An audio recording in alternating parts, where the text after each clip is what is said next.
My roommate's sister kept using my shampoo and lying about it until I dyed her hair red. Living with Megan was fine until her sister started visiting. Every other weekend, Bethany would crash on our couch and somehow end up using my bathroom. Then my expensive shampoo started disappearing. It was a $42 bottle of salon-grade product, not something I bought lightly on a barista's salary. I marked it with tape. After Bethany's weekend visit, the level dropped by a third.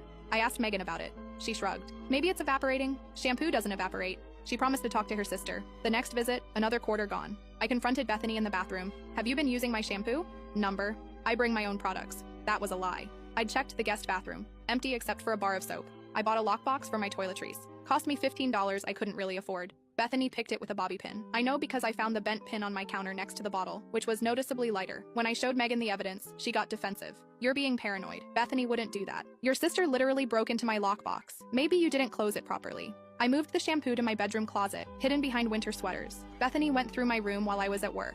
I came home to find my closet door slightly ajar and clothes disturbed. I installed a door lock the next day. She convinced Megan to give her the spare key because she needed to borrow a phone charger. The audacity was breathtaking. Each time, Bethany's hair got shinier and healthier looking. Each time, she'd deny it with this innocent smile that made me want to scream. Each time, Megan would make excuses about how I was overreacting, being territorial about bathroom products. The final straw came when my brand new bottle was half empty after one night. Bethany had stayed over claiming her apartment was being fumigated. I just spent $42 that represented 4 hours of work. At that rate, she'd stolen over $200 worth in 6 months. I went to the beauty supply store during my lunch break and bought red semi-permanent dye, the kind that deposits into porous blonde hair in about 5 minutes. I carefully emptied half my shampoo bottle into a container and mixed in the dye until it looked exactly the same. Slightly thicker maybe, but Bethany had never seemed observant. I placed the doctored bottle prominently on my shower caddy and waited.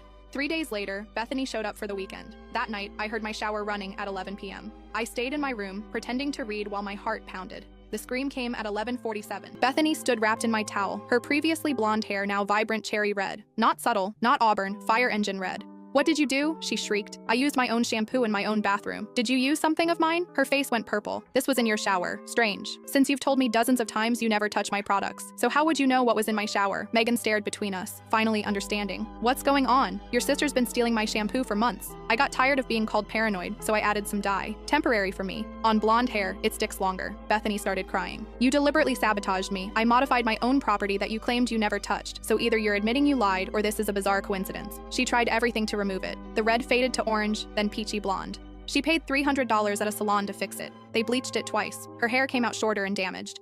Megan moved out the next month, telling me I'd overreacted, that it was just shampoo. I told her that her sister should have been sensitive about my wallet and my boundaries. Bethany never visited again. Last I heard, she finally bought her own expensive shampoo, the same brand as mine. I still use that brand. Every wash feels like a small victory.